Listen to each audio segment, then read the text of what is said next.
Dewan Pengupahan Provinsi. Kalaupun Dewan Pengupahan Provinsi mau membahas itu mungkin dari sisi administrasinya aja, lengkap atau enggak, kurangnya apa.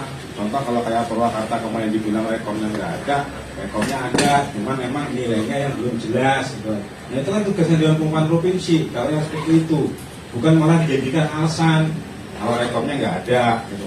Nah itu dari kewenangan itu nyambung sama Pak Sekda, tanggal 29 Desember ada aksi, Pak Sekda naik ke atas Mokom menyampaikan bahwa Pak Gubernur akan merevisi SK dengan melihat dua hal, satu sisi yuridis dan kedua sisi sosiologis, dari sisi hukum dan sisi menjawab permasalahan. Dan setelah itu kita sama-sama ketahui kemarin keluarlah SK revisi.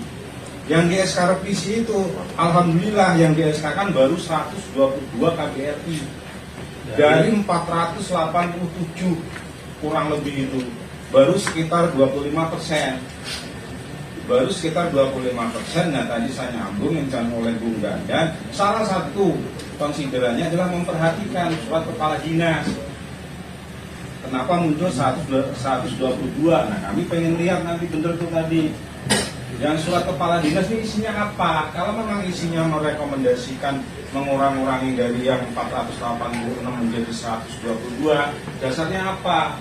Karena ini sesuai arahan Pak Menteri, Pak Presiden, PP 49 dan bahasa Pak Sekda, tidak mempunyai kewenangan terhadap itu.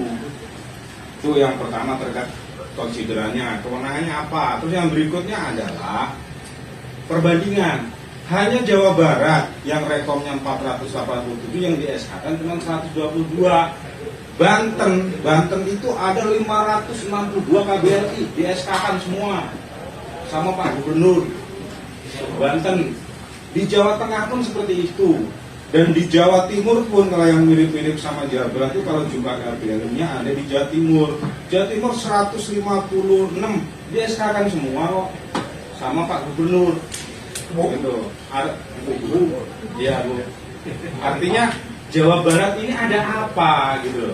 Ada apa? Pak Menteri udah ngomong seperti itu, Pak Presiden udah ngomong seperti itu, kok yang di SK kan cuma 25%, dicoret-coretin gitu. Terus dasarnya apa? Gitu. Nah terus berikutnya adalah itu terkait KBRI yang dicoret-coret. Terus saya masuk ke sisi materinya. MSK itu ditetapkan kalau di PP 49 kriterianya 3, satu KBRI 5 digit, yang kedua skala usaha besar. Kalau bicara industri, itu semua skala usaha menengah dan besar, nggak ada yang enggak. Karena syaratnya usaha besar itu jelas. Undang-Undang nomor 20 tahun 2008. Cuma 15 miliar salesnya itu. Itu semua itu besar. Kalau ngomongin besar, kalau di Kabupaten Bekasi itu, kami dapat data malah dari DPMPTSP, Dinas Penanaman Modal dan Perizinan Satu Pintu. Yang skala besar itu ada 908 KBRI harusnya. Cuma di Kabupaten Bekasi hanya merekom 60 dari 908. Dan yang ngomong besar itu bukan kami loh Bu, ya, dari Serikat Pekerja, tapi DPMPTSP. Pemerintah, datanya kami resmi ada. Kok itu juga masih dicoret gitu loh. Karena syarat keduanya skala usaha. Di saat itu besar gitu loh, atau menengah, sektoral. Baru masuk ketiga adalah karakteristik dan resiko. Nah ini adalah untuk komparasi. Contoh, ada usaha yang skalanya besar tapi resiko rendah. Ada skala usahanya yang menengah tapi resikonya tinggi. Artinya rendah juga nggak masuk sektor karena skalanya tinggi. Nah pencoretan itu kemarin menyebabkan apa? Menyebabkan sektor elektronik dan sektor tekstil itu nggak masuk semua. Kopi masuk. Ya, padahal di Banten, di Jawa Tengah, di Jawa Timur itu masuk semua. Nah ini ada apa dengan apa ya? Dengan Jawa Barat Ada. betul. Terus yang berikutnya adalah di SK yang revisi kemarin masih ada contoh KBRI ditetapkan sektoral. Contohnya itu KBRI 10710 yang roti dibilang Bung Dadan tadi. Di Kerawang sama di Kabupaten Bekasi ditetapkan sektoral. Tapi di Cirebon kenapa enggak? Karena direkom. Kan masalah nih SK itu loh. Sama-sama KBRI-nya sama, usahanya sama, di Kerawang sama di Bekasi sektoral, kenapa di Cirebon enggak? Kalaupun nanti dinas ngomong direkom kan nggak direkom. Kalau di Cirebon karena datanya ada kami komplit. Itu. Nah terus yang ketiga ada, yang berikutnya adalah kalau ketiganya lupa saya nomor tadi udah berapa kali ya.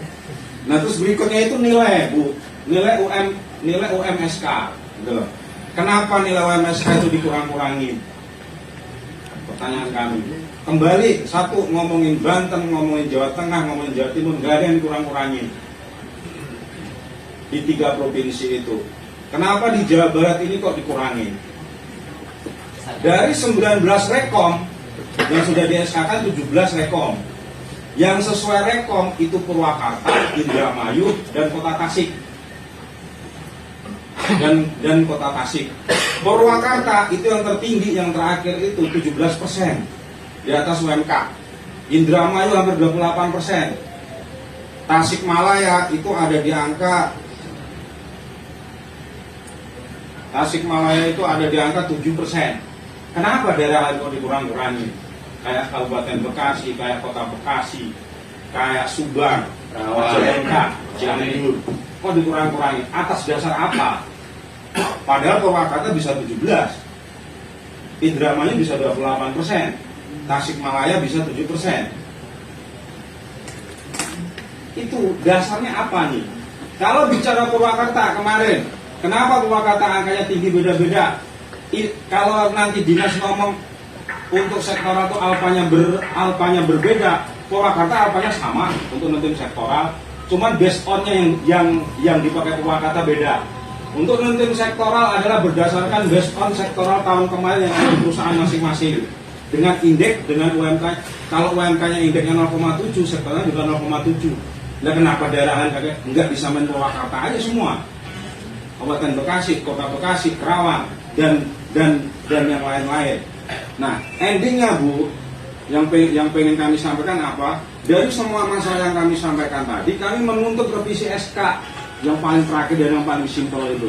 Kami menuntut SK juga nggak muluk-muluk, nggak minta lebih dan nggak minta kurang.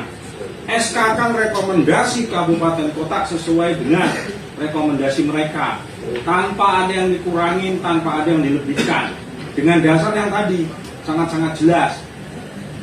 Kalau memang sampai itu nggak mau direvisi, nggak mau direvisi juga, ya tadi timbulnya masalahnya apa sih sebenarnya dengan di Jawa Barat ini?